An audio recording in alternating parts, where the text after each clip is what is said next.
right, Ethan, you guys are about to go play a cold weather game. I know you're in Vandy, but it's a little bit chilly in Tennessee, but a little bit colder than what these Florida guys, Florida boys are used to. What's your experience playing in cold weather games? I played in a number of cold games. One in particular, I played at Kentucky. It was snowing on us, and we ended up having a really good result at the end of the game. It was fun. I think it's all about the mindset you take to the game, the confidence that you have, that you don't let the weather affect you, and just know that the game is the game. Whatever is outside of the game, you can't control. And taking that approach is going to help our team. It's got to help us win. I know you don't play offense, but do you think it's easier on defense or offense when the ball is cold and everything? I think it's more of a defensive advantage, don't you think? I would say it was a defense. I would say so. Yeah, I would say it's a defensive advantage, especially once the ball gets wet. You mentioned someone mentioned snow. It snows. That's good for us too. I like playing in the snow. It's fun. So. Ethan, what have you seen from Coach Addy's taking over play calling? What have you seen from this group over the last couple of games, and what stood out to you about how you guys have performed under that? Yeah, I think our confidence has just continued to build. Like Coach had mentioned earlier, we've kept two teams under like 300 yards, and so I think that's just been helping our defense and our confidence build. And we know that we have the ability to be a really good defense and help our team win and contribute to winning. So Coach Addy did a really good job just focusing on execution and putting us in the right position to make plays and help our team. Ethan, I can't relate to playing in snow at all. I just have the rain to deal with. But from my perspective, the defense is always textbook-wise kind of a step behind because they have to watch the play happen and then react.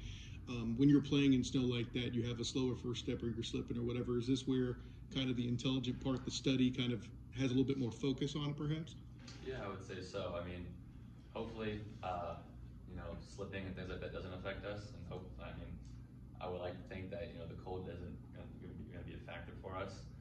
But always, watching film, this game is really important, just like any other game. But we know it's a game that we have to win if we want to play in the postseason. So just kind of getting everything we got to this week, getting in the meeting room more, being around our coaches a little more, figuring out how can we execute better and eliminate mistakes in our team. How did you and the team benefit from the bye week where it fell on the schedule? Yeah, I think it was really good. Knowing kind of where we are now with just how the last couple weeks have gone for us, we've been able to recoup, get some guys healthy, and reset our focus up with these last 2 weeks and how important they are for us and our team. So it's been good. I think we got to really focus in on some areas where we needed to improve and get guys healthy that have been playing a lot and getting banged up. So it was a good bye week, and I'm looking forward to our preparation as we go into this week. Early in the week, but what is your evaluation on West Virginia's offense? Yeah, I think they're a team that is kind of lives in the run game. They kind of attack in different areas, whether it be stretching you out with some of the jet sweeps, and also their run game up the middle with their power read, their quarterback run game as well.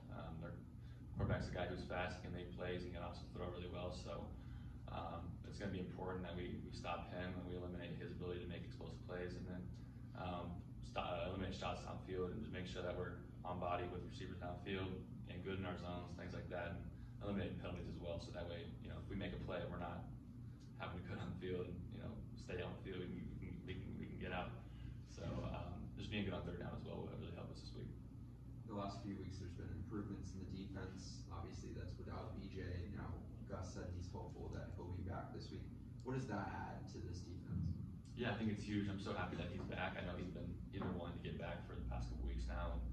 He's been staying up and staying encouraging to the rest of the guys through his time when he's not been able to play. So it'll be good to have him back out there. We have so much confidence in him. He's a great player, obviously. So I think he'll be able to help us and play a factor in us winning this game. Ethan, like you just mentioned, West Virginia does a lot of motions.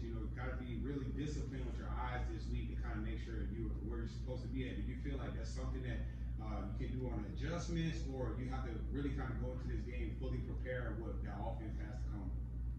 Yeah, at any time in the game, like when you have to adjust, that's something you have to do. And if we need to, once the game comes, we'll do that. But I think there's everything that we've seen them do is something that they'll do in the game. So it's not like they'll be doing something crazy that we don't know.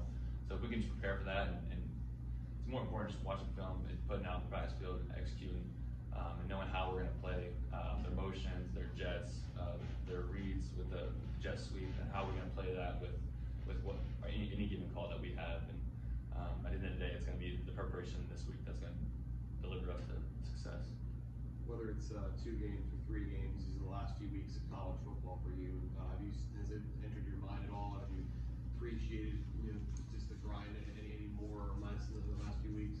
Yeah, no, for sure. I was just talking about that with one of our teammates this morning. Like, I think some people like to count down the days to the end of the season, and I think as you get older, you start to appreciate it more and just taking every day for what it's worth and not taking it for granted. And it's definitely been something I've been thinking about. It's kind of crazy that it's getting towards the end of my college career. I feel like you feel like you're never going to get there. You're a freshman. You feel like it's never going to come, and all of a sudden it's here. So definitely appreciating it and enjoying what we have left, however long that is. Well, then let's get your veteran perspective on this. So, as much as when everybody talks about UCF's offense, we hear about stuff in the box and how they're going to do. Let's flip that. We know that West Virginia likes to run the ball. It's good at running the ball. Does that excite you a little bit more going into a game like that? Yeah, for sure. I think as a linebacker, whenever a team's heavy running the ball, or they major out of the run game, it gives us as linebackers opportunity to make a lot of plays, make a lot of tackles, and hear your name called a couple times. So. Yeah, it's a game that you live for. It's what you want, and I'm excited. I think we're getting set up to play a really good game. I think our defensive line, and our interior box have been doing well for the most part these past couple weeks, and so I'm excited to see the performance that we put on the field Saturday.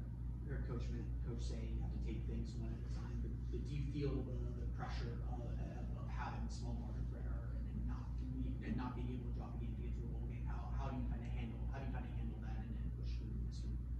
Yeah, I don't know if it's necessarily pressure. It's more so just the game is the game. Like, I think as long as we can execute and do what we're supposed to do at a high level and not let ourselves have these little mistakes around the field, put together a complete game, we'll be happy with our performance and happy with the result at the end of the game. So there may be a little bit more pressure here or there, but you want to win every game, so it doesn't really change that much. Kind of on that note, I know this season as a whole has been disappointing. It hasn't gone the way you guys would have wanted to. You guys have plans to compete for the Big 12 championship, but how important for a guy that's in your last 2 games, regular season games of your career, how important is it for you to finish strong and reach a bowl game, you and guys like yourself, so you kind of look back more fondly on this season that maybe wasn't what you quite expected? Yeah, I think that's huge. You always want to finish strong, I think, in any season really, but this season particularly being my last, and we had a lot of seniors on this team, so a lot of guys last season in college football, like it's huge. And I think as long as we can do that, like we'll be able to look back and really reflect on our experience here and be happy about what we did this season, so we can win the next 2 games. Obviously, Garrett Green's been a little bit banged up for West Virginia, so they've had to use both quarterbacks. What have you seen from that room for them? Yeah, I think they're the quarterbacks on their team are going to help them win games.